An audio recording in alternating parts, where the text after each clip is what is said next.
일일 설교하겠습니다. 하나님의 침묵에는 목적이 있다 라는 제목입니다. 창세기 31장 7절에서 12절. 그대들의 아버지가 나를 속여 품삯을 10번이나 변역하였느니라. 그러나 하나님이 그를 금하사 나를 해치 못하게 하셨으며 그가 이르기를 점 있는 것이 내 삭시 되리라 하면 온 양떼에 낳은 것이 점 있는 것이요 또 얼룩무늬 있는 것이 내 삭시 되리라 하면 온 양떼에 낳은 것이 얼룩무늬 있는 것이니 하나님이 이같이 그대들의 아버지의 짐승을 빼앗아 내게 주셨느니라. 그 양떼가 새끼 뵐 때 내가 꿈에 눈을 들어보니 양떼를 탄 수양은 다 얼룩무늬 있는 것, 점 있는 것, 아롱진 것이었더라.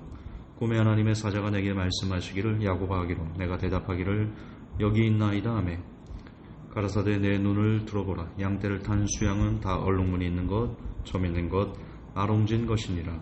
라반이 내게 행한 모든 것을 내가 보았노라. 아멘.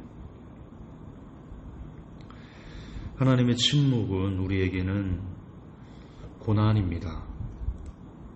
그렇죠?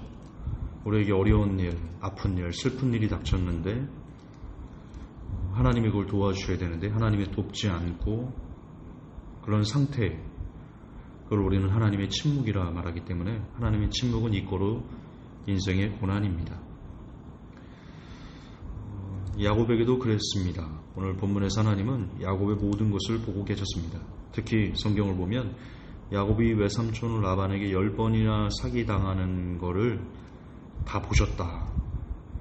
그렇게 기록하고 있습니다. 맞죠? 12절에 보면 라반이 내게 행한 모든 것을 내가 보았노라 그렇게 얘기합니다. 근데 안 도우셨어요. 침묵하셨습니다. 처음부터 왜 안 도와주시고 침묵하셨을까? 그것도 한 번도 아니고 무려 10번이나 외삼촌에게 금전적인 사기를 당하는 것을 지켜보면서 왜 안 도와주셨을까? 하나님께서 도와줄 능력이 부족해서 그러셨을까? 야, 야곱아 가만히 있어봐라. 내가 좀 능력 좀 모으고 에네르기 좀 모으고 내가 도와줄게. 아닌 거 아시죠? 능력이 없어서 야곱이 사기에 당하는 것을 모르셔서 침묵하신 게 아닙니다.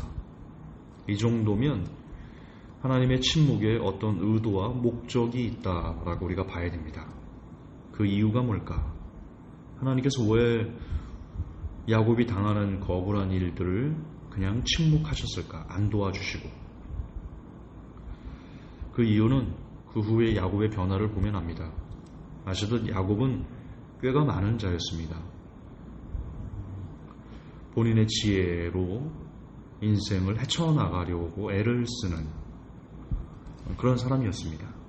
그러다 보니까 하나님의 도우심이나 하나님의 능력으로 삶을 살려고 하는 것보다는 본인이 갖고 있는 장점, 본인이 갖고 있는 지혜, 본인이 갖고 있는 지식, 본인이 갖고 있는 꾀로 순간순간 문제들을 해결하려고 하고 어쨌든 본인의 힘을 본인의 능력을 의지해서 인생을 살아보려고 애를 썼던 사람이 야곱입니다. 마지막에 형을 만나는 과정 중에서도요, 야곱은 자신의 지혜로 해결하려고 양떼를 나누고 소떼를 나누고 그래서 1대, 2대, 3대, 4대로 해가지고 선발대 보내고 후발대 보내고 이런 식으로 그렇게 해서 형의 마음을 푼 후에 그런 계획, 본인만이 갖고 있는 어떤 계획을 갖고 있었습니다. 마지막까지도 자신의 지혜로 어려움을 해결하려고 했었던 야곱이죠. 그렇다면 마지막 과정에도 많이 단련됐다라고 봤는데도 여전히 그런 지혜를 의지해서 자신의 힘을 의지해서 해결하려고 하는 하나님의 능력보다는 그러면 예전에는 더 어땠을까? 야곱이 외삼촌 라반에게 10번이나 사기 당하기 전에는 어땠을까? 더 심했겠죠. 야곱은 본인의 뛰어남도 있었겠지만 거기에 많이 빠져 있었다. 자기의 그렇게 볼 수 있겠습니다. 자기 지식, 자기 지혜, 이걸 하나님보다도 우선시하는 뭐 우상숭배까지는 아니겠지만 하나님께서 그닥 좋아하지 않으시는 그런 삶의 태도를 갖고 있었을 가능성이 높다. 하나님은 그런 야곱의 삶을 바꾸고 싶으셨습니다.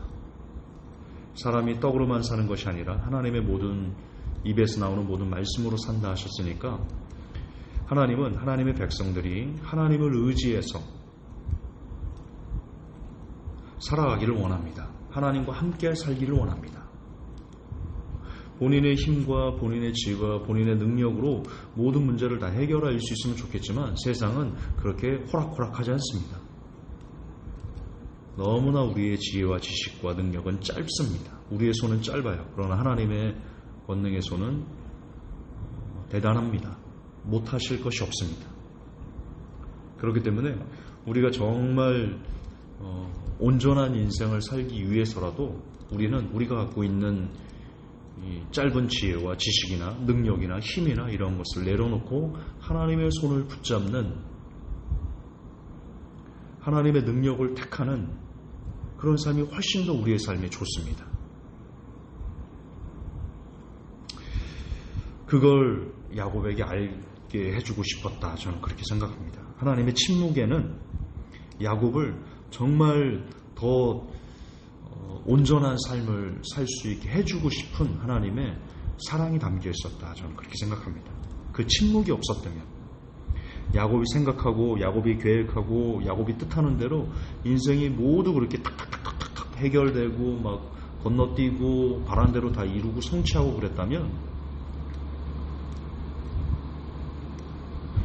그렇다면 오늘의 야곱이 이스라엘이 되는 그런 과정은 없었을 것이다. 야곱이 언제 자신의 지혜를 내려놓습니까? 에서가 400인을 거느리고 온다는 소식을 듣고 1대 2대 3대 4대로 나눴어요. 그리고도 불안해서 야복 나룻가에서 하나님과 씨름을 하죠. 나를 축복하지 않으면 차라리 나를 죽여달라.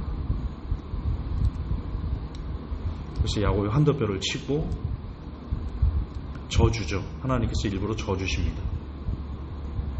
그때 야곱이 바뀝니다. 그러나 저는 이렇게 생각합니다. 그런 사건, 야곱이 바뀌는 사건도 야곱이 외삼촌 라반에게 10번이나 사기를 당하고 그리고 14년을 또 공으로 봉사하고 이런 그 14년 동안에 14년 플러스 7년이니까 21년인가요? 네.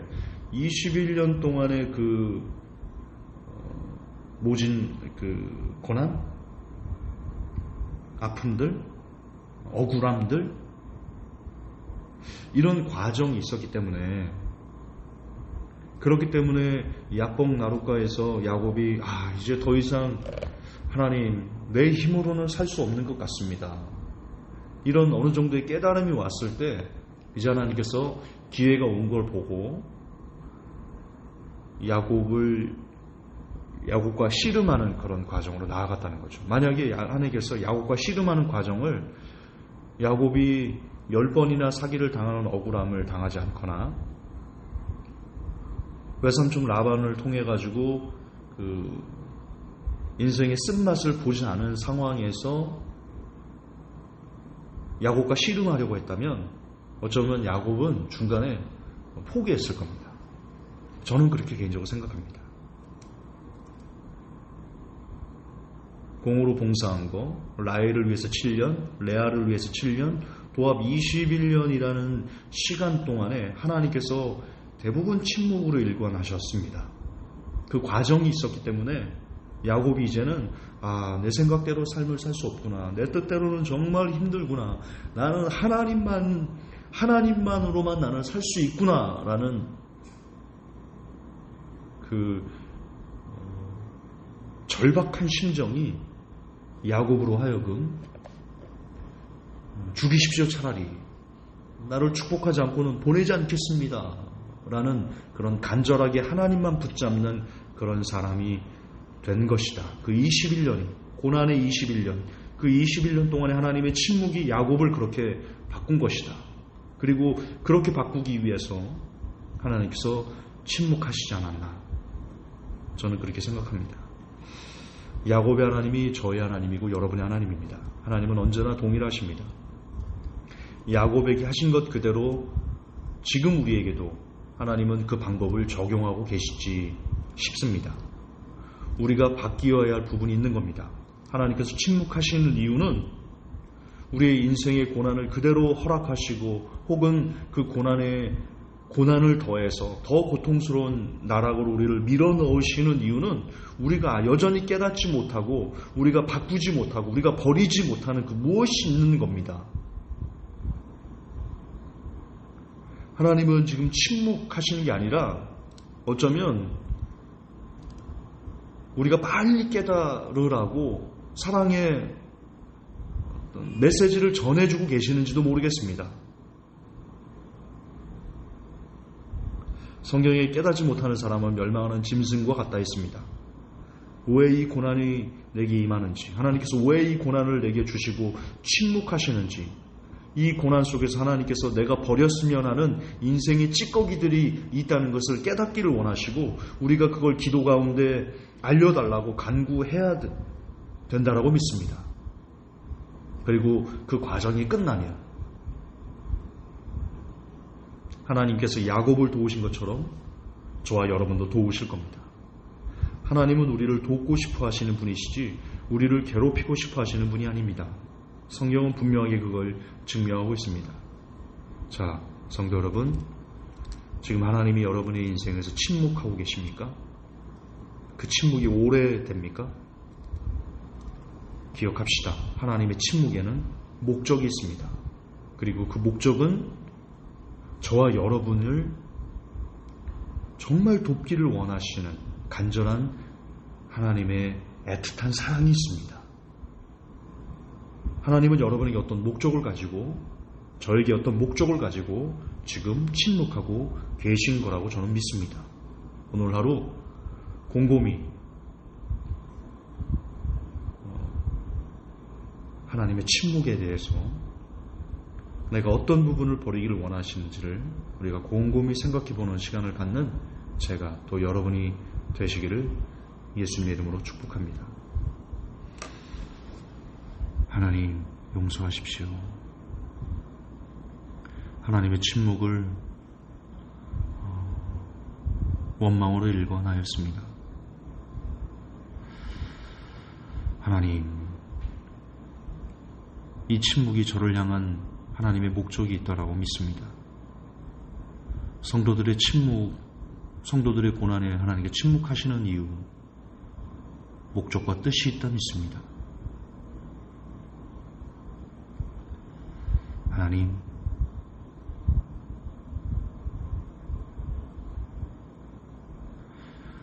우리가 기도 가운데 그 뜻을 잘 분별하고 깨달아서 버릴 거 버리고 그래서 더 온전히 하나님께서 원하시는 그런 사람으로 빚어지게 은혜 더해 주옵소서. 우리 구주 예수님 이름 받들어 기도합니다. 아멘.